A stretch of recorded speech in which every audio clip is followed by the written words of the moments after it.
Hello, my loves, and welcome back. Today, I'm going to be doing a more vulnerable kind of storytelling video about how I went back to my ex more than 10 times, honestly, maybe even more than 20 times, and how that's okay and why that's okay, and kind of how you can move forward from that without spiraling into a shame spiral. As maybe cringy as it might be for some people, I'm no longer ashamed of this. This is my story and I'm owning it. So, getting straight into it, if you don't know, if you've been here before, you definitely know this. But if this is your first time, then you don't know that I was in a toxic, emotionally abusive relationship for years of my life. And um, so I'm just gonna start from the beginning and kind of walk you through like the times that I left and why I left and why I went back. I first met this man and I'm just gonna go out and say he was a little weirdly obsessed with me. Oh my gosh, sounds kind of weird. Like, I'm just being honest. Like, he was very much like telling people he wanted to marry me from our first date, like very mad that I wasn't ready to date after the first date. Like, there were just a lot of red flags to begin with. But yeah, so I mean, we went on our first date and I was not ready to date this man. And then when I was ready, I kind of went back a few months later. And within the first few weeks, maybe month of us speaking, I felt weird. I had a weird feeling and I never gave it credit. Well, actually, that's not true. I did give it credit. I tried to walk away 3 times in the very first month of us even speaking because I like to think that when I first came into this relationship, I was a very like I felt like I loved myself. Like, I felt like I don't think I knew myself as well as I thought I did. I think, like I said, I thought I knew myself, but ever since I know that there's so many more layers to me, and even to this day, I don't feel like I know myself because I don't think you ever fully know yourself. I think you're always this whole life is exploring your soul and who you are through your experiences and your desires and things like that. And that's a random tangent. But basically, like, I thought I knew myself. I thought I loved myself. And I did, like, I had a pretty good sense of, like, I'm confident. I think I'm pretty. I think I'm this. I think I'm that. But it wasn't an unshakable foundation, I guess, because obviously I found my way into this relationship. And within that first month, I tried to walk away from him 3 times because I felt like there were just red flags. Like, he'd say something and his actions wouldn't quite match. And I would be like, you're obviously not that interested in me. So I'm just going to walk away, like, and then he'd be like, no, no, no, no, no, I am. Like, give me another chance. Like, I didn't realize it was like that. Like, you kind of ghosted me the first time. Like, I am super interested in you. He'd always come up with like some reasoning as to why we should give it a chance. So, it's the beginning, it's the first month, there's misunderstandings. I'm being understanding and I'm like, okay, that's fine. Like, let me give him a chance. If it's true, then that's good because I like him too. And so, right, already now we're like 4 times into going back. Oh gosh. So yeah, and then a few months later, I'm like, why hasn't he asked me to be his girlfriend? He's all saying all this stuff, like he's can't wait to say I love you and all this stuff, but he's not making me his girlfriend. He says when we get back to school, we're gonna, date, but we get back to school and we're not dating. So I bring that up to him and he comes up with a whole list of reasons why we cannot date. He's like, my parents, my religion, this and that. I'm like, okay, then why are we wasting our time? Let's break up, right? And he goes kind of ballistic and he's like, no, no, no, no, no. And then he asked me to be his girlfriend. So another time I was kind of like, okay, then we should end this. And like, I was fine. I think the key thing is like, I was fine walking away, but he would kind of, I take accountability in the fact that I allowed myself to be convinced, but he would kind of convince me that, staying together was right. So he asked me to be his girlfriend. Not even a month later, this man cheats on me. And I find out the next day through a nice little hey girlie DM. And like I said, I'm in my bad bleep era. I'm in my bad B era. And I literally lure him to my apartment. I'm like, fess up right now. He fesses up. And I'm like, we're done. Get GTFO, right? And so I walk away again. And within a few weeks, he's back and he's, saying a lot of things that I want to hear. And again, I'm going to keep saying this, but I take accountability for my half of the relationship. I allowed myself to be persuaded. Did I know any better? No. So I don't blame myself. I forgive myself. I know now what I wish I knew then, and I will never let something like this happen again. But, right, he would come back, tell me what I wanted to hear, and I would go back. So he cheated on me within probably the month. I was back with him, and then we were together for a while. It actually, like, I feel like got better in that streak of time because I think we were more honest since the betrayal was kind of out. But I think, again, ever since the beginning, I had a funky feeling. Ever since he cheated, I knew that was just something I can't get over. I think, every situation is unique.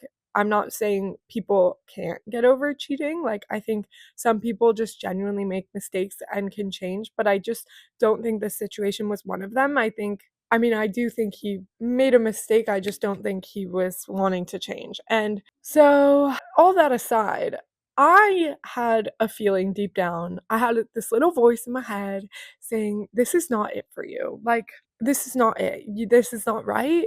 And I would be like, "No, no, no, no, no. This is fine. Let's keep trying. We can make things better." I genuinely wanted to believe that things could get better so badly. And so I stayed. I stayed a lot longer than my intuition wanted me to. We tried to make it work after that cheating instance. We made it probably the longest we ever did, but within the year, I broke up with him again because that voice just got too loud. I thought, I shouldn't feel like this in a relationship. Like, I'm trying to make it better and things aren't working. But at the same time, like, I'm years out now, so like, it's so much more nuanced than that. And if you're in this, then you know that. Like, I would have times where I'd be like, I don't think this is gonna work. And then I'd instantly burst into tears and be like, never mind, I don't even know why I said that. Like, I don't mean it. Like, I did not want that to be the truth. And so, I got to this point where I'm like, okay, I'm going crazy. We can't be together. Like, he did not want to break up. He tried to convince me not to. I said, just give me 2 weeks. Just give me 2 weeks. And if those 2 weeks, like, I do love you. I do want to be with you, but I need to hear myself think because I'm going ballistic and I don't want to ever feel like I'm going ballistic, even though, like, I've been feeling like I've been going ballistic for a year at this point or longer. And so he's like, okay, like, I'm going to give you these 2 months or 2 weeks. Like, I'm going to be loyal to you. I'm like, you don't even have to be, right? Like, you genuinely, like, don't commit your loyalty to me. But he's like, no, like, I want you to be happy. I want to be with you. So I'm like, okay. I block him on everything. I'm like, we'll talk in 2 weeks. Um, Come to find out, he goes home with the girl from the bar that night, and he basically cheats on me again, even though we were broken up. Not sure how that really works, but so that was a big, big, big mess. I'm excluding so many details from that situation, but and after that, and I found out like he slept with her, I was like, goodbye. I'm not a doormat. Like, I forgave you once. Forgave him way more than once by then already. But like, I forgave you once. I'm not your doormat. I'm not gonna stay here while you sleep with all these girls. Like, that's just not who I am. And so I walked away again. And I felt like, again, such a bad bee for doing that.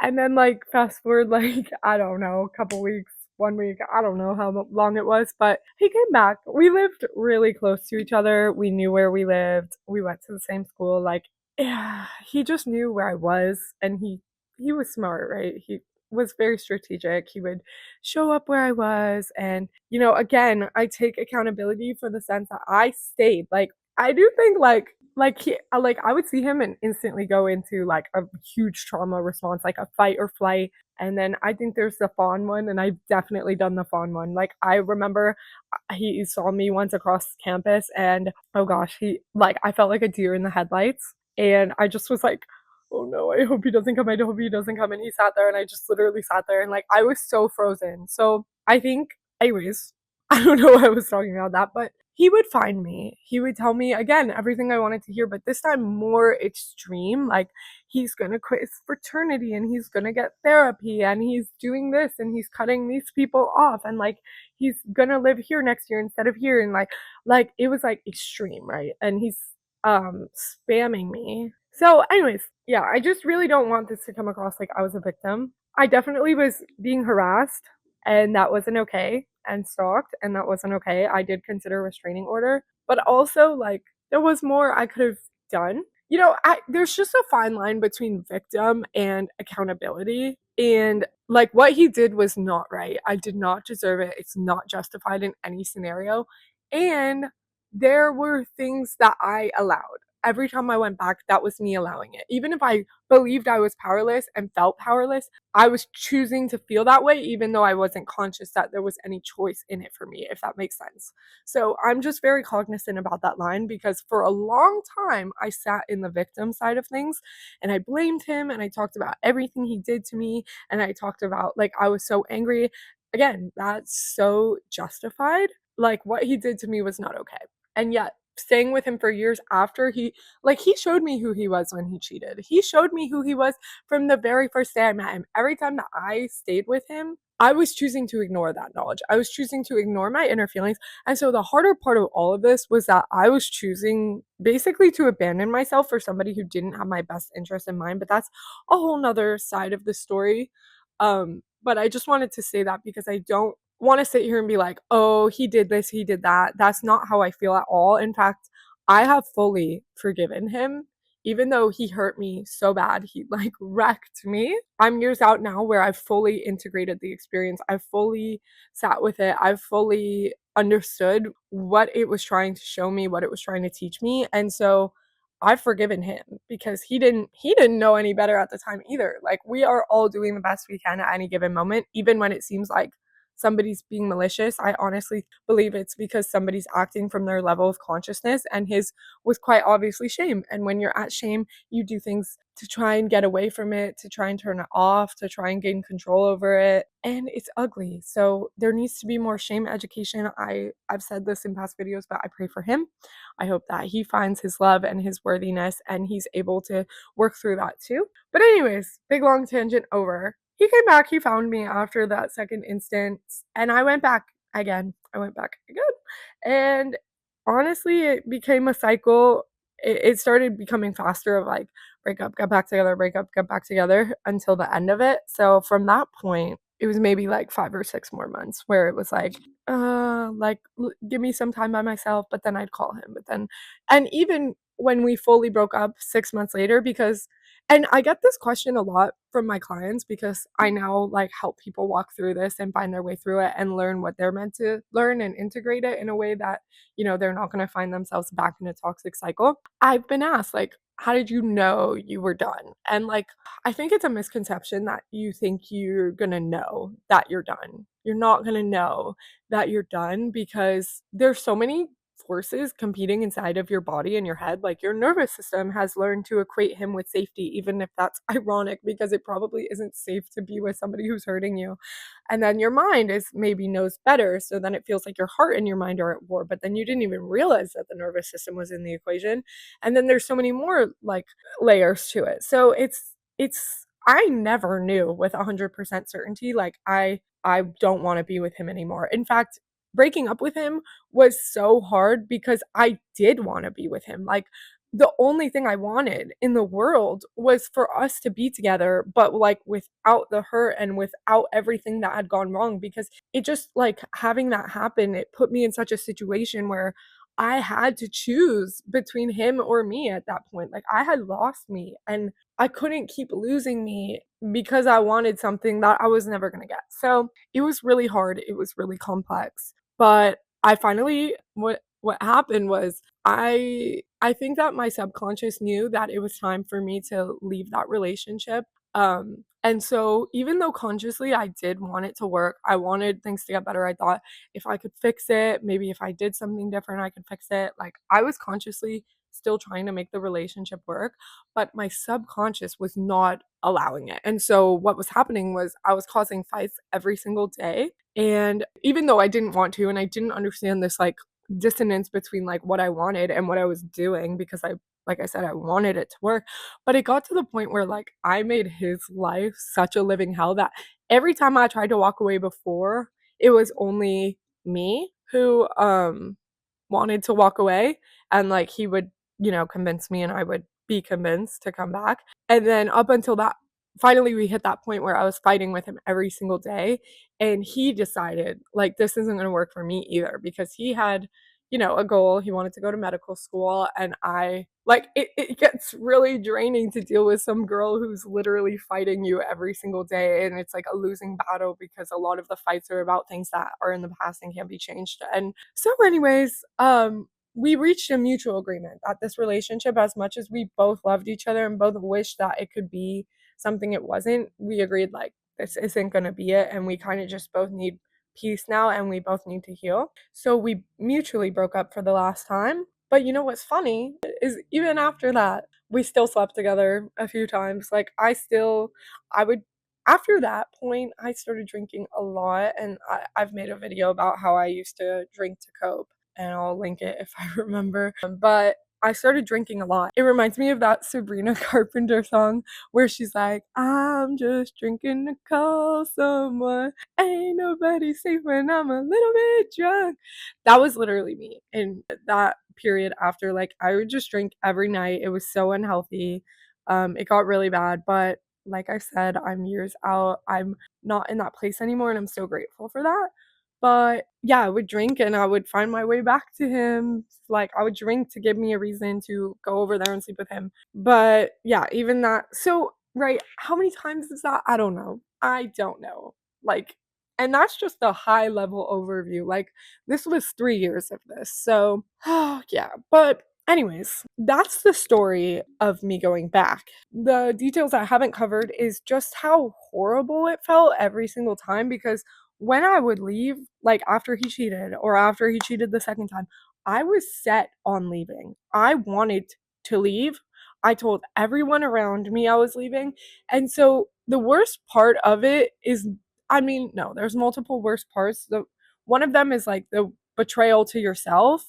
But another part that was honestly harder to deal with in those moments, because I didn't even know I was betraying myself until after I left, was dealing with everybody's judgment. Like, the hardest part of this time period was that I felt so alone, so misunderstood, so judged by everyone in my life except for him, which is super problematic because I needed somebody else to lean on other than the person who was hurting me.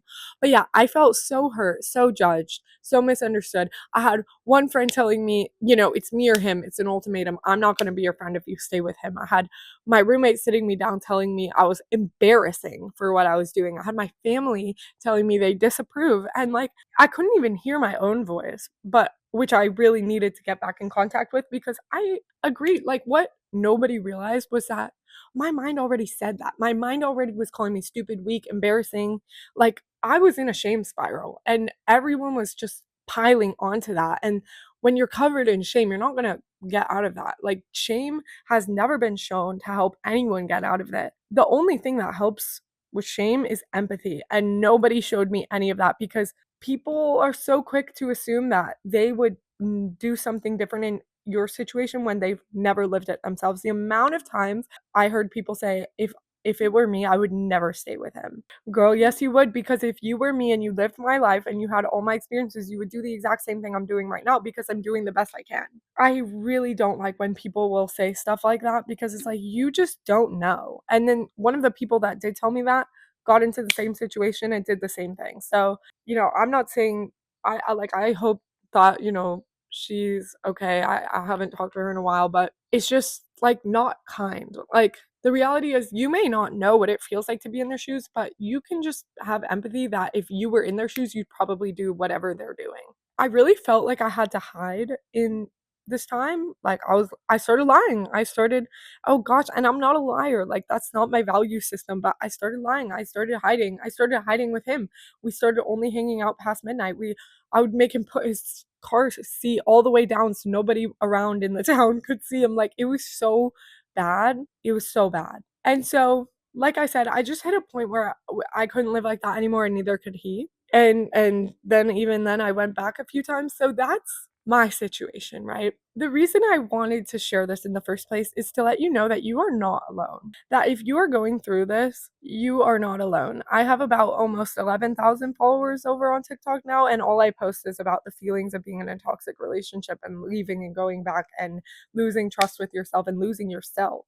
So there's actually 11,000 of us that have seen my TikTok. So imagine how many more people, A, don't have TikTok, or B, just haven't seen my TikToks. Like, there are thousands, tens of thousands, hundreds of thousands, because nobody teaches us how to love. And so we're in like a crisis of love right now, where it's our relationships are so fear based and control based and hierarchy based, and like we don't know how to have a stable foundation in ourselves before getting into relationships, and so it leads to this chaotic mess. But yeah, so I just say it because I want you to give yourself grace. You deserve grace. Like I said, nobody teaches us these things. You're doing the best that you can, and it's okay. Like, I get it, it's not okay because you don't want to feel this way, but like, it's okay to be in this situation where you're learning. So many of us expect that we should know things ahead of time, and we should know this before we start, and we should be ready before we start things, whether it's like a creative venture or a business or a job, like, but it's not true. The way we learn is through experience. Right now you're having an experience that is teaching you something. It's not something you shouldn't have gone through. It's something that is shaping you and who you are and giving you the ability to learn. And so the because of that, and because of being able to have integrated my experience the way that I have, I no longer judge myself for it. I no longer think that I shouldn't have done that. I no longer think I wasted my time. I've completely forgiven myself for it. The truth is, there is nothing wrong with you for going back to a place where you felt hurt. As crazy as it seems to our conscious minds that know better, when you spend a long time in a toxic relationship or anywhere, a healthy relationship, you learn that it's safe there. You learn how to exist within that structure.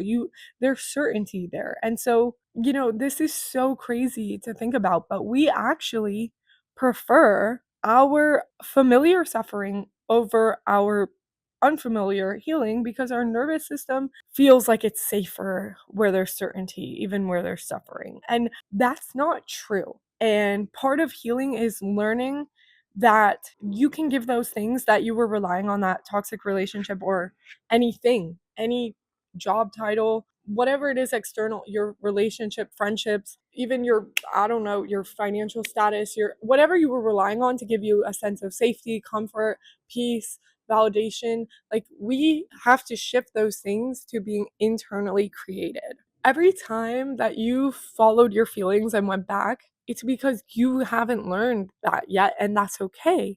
And every time you do go back, I am such an advocate. If somebody tells me, like, I miss my ex, like, there is a fine line between, like, if he was actually physically abusive, like, I probably wouldn't give this advice because I don't want your life to be at risk or your genuine safety.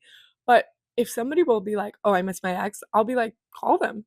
Call them, because all that's going to happen from you doing that is you're going to experience what it was like and remember either, oh yeah, this didn't work and this is why, and it's going to show you, it's going to increase your resolve to not repeat that. Like, every time I went back to my ex, it became more and more clear to me why it wasn't going to work and why I didn't want to keep doing this and why I needed to get out of it. So I think, like, if you've done that and you're there, we tend to grip onto things and think we can't change. And no, you did something, you learned from it, you've gotten new information, and now we'll make a new choice. And so I really think it helps to see it like that, as you're not failing, you're learning. Like, every time that we go back to a pattern that maybe isn't the best for us, it's showing us where we still have room for growth, where we need to practice self-compassion, where the new identity we want, maybe that of a self-trusting, self-loving person, still needs practice, right? And one day, after so many times of doing it, I felt the urge and I